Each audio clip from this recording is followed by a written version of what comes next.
नमस्कार। गीता के इस ज्ञान यात्रा में एक बार फिर से आप सबका स्वागत है। गीता के 700 श्लोकों की इस सीरीज से जुड़े रहने के लिए बहुत बहुत धन्यवाद। और आगे बढ़ने से पहले अगर आप चैनल पर नए हैं तो प्लेलिस्ट का लिंक दिया गया है, उस पर क्लिक करके आप पिछले सारे श्लोक और वो हमारी जिंदगी से कैसे जुड़े हैं ये देख सकते हैं। तो चलिए अब अगले श्लोक के बारे में बात करते हैं। आज हम अध्याय 3 के 6ठे श्लोक पर ध्यान देंगे। ये श्लोक एक बहुत ही गहरा सवाल उठाता है। क्या बाहर से खुद को कंट्रोल करने का कोई मतलब है अगर हमारा मन अंदर से बेचैन है और इच्छाओं से भरा हुआ है? चलिए इस दिखावे के पीछे की साइकोलॉजी को समझते हैं। कर्मेंद्रियाणि संयम्य य आस्ते मनसा स्मरण इंद्रियार्थान विमूढ़ात्मा मिथ्याचारः स उच्यते। इसका मतलब ये है कि जो इंसान अपने कर्म इंद्रियों को मतलब हाथ पैर को जबरदस्ती तो रोक लेता है लेकिन मन ही मन में उन्हीं चीजों के बारे में सोचता रहता है, उसे शास्त्रों में मिथ्याचारी यानी कि एक ढोंगी कहा गया। इस श्लोक में जो सबसे जरूरी शब्द है वो है मिथ्याचार। मिथ्याचार का सीधा सा मतलब है झूठा आचरण करने वाला या एक पाखंडी। ये वो इंसान है जिसके बाहरी काम और अंदर के विचार दोनों में कोई मेल ही नहीं है।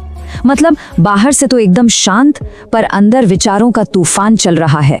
यहाँ पर श्री कृष्ण हमें एक बहुत गहरी चेतावनी दे रहे हैं। वो कह रहे हैं कि सिर्फ शरीर से अपने कर्मों को रोक लेना ही काफी नहीं है, असली खेल तो मन का है। अगर शरीर तो एक जगह टिका है पर मन अभी भी दुनिया के सुखों के पीछे भाग रहा है तो ऐसा संयम, ऐसा कंट्रोल सिर्फ एक दिखावा है और कुछ भी नहीं। तो सवाल ये उठता है कि यह हजारों साल पुरानी बात आज हमारी जिंदगी से कैसे जुड़ती है? क्या हम भी कभी कभी जाने अनजाने में मिथ्याचारी बन जाते हैं? चलिए देखते हैं। आज की दुनिया में ये जो सोच और काम के बीच का फासला है ये हमें कहाँ कहाँ देखने को मिलता है। यकीन मानिए इसका जवाब शायद हमें चौंका दे।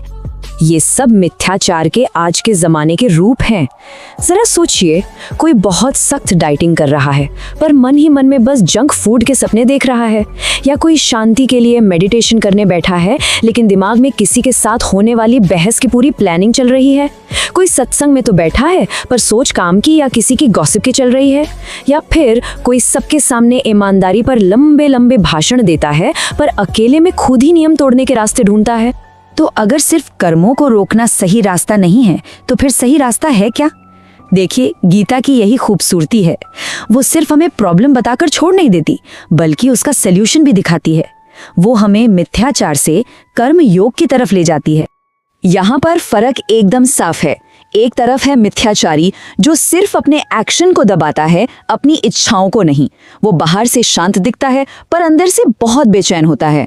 और दूसरी तरफ है कर्मयोगी जो अपने मन और इंद्रियों दोनों को कंट्रोल करता है। इससे उसकी अंदरूनी और बाहरी दुनिया में एक हार्मनी, एक तालमेल बनता है। इसीलिए गीता कहती है कि ऐसा कर्मयोगी उस ढोंगी इंसान से कहीं ज्यादा बेहतर। तो अब सबसे जरूरी बात कि हम अपने मन और कर्म को एक कैसे करें। पहला कदम है अपनी इच्छाओं को मानना, उन्हें स्वीकार करना, न कि सिर्फ उन्हें दबाना। दूसरा, अपनी इंद्रियों को गलत कामों में नहीं बल्कि अच्छे और कंस्ट्रक्टिव कामों में लगाना। तीसरा, अपने काम को पूरे फोकस से करना लेकिन उसके नतीजे से कोई उम्मीद नहीं रखना। और सबसे जरूरी, सबसे पहले अंदर से ईमानदार बनने की कोशिश करना। जब अंदर सब सही हो जाएगा तो बाहरी दिखावा अपने आप ठीक हो जाएगा। तो इस पूरी चर्चा का सार ये है, सच्चा कर्म कोई दिखावा नहीं है बल्कि वो सोच और काम की एकता है। जब हमारा मन और हमारे काम एक ही दिशा में चलने लगते हैं तभी हम सही मायनों में कर्म योगी बनते हैं। इस ज्ञान यात्रा में हमारे साथ जुड़े रहने के लिए धन्यवाद। अगर ये विश्लेषण पसंद आया हो तो इसे लाइक और सब्सक्राइब करना ना भूलें। ऊपर वाला आप लोगों को सुखी रखे। धन्यवाद।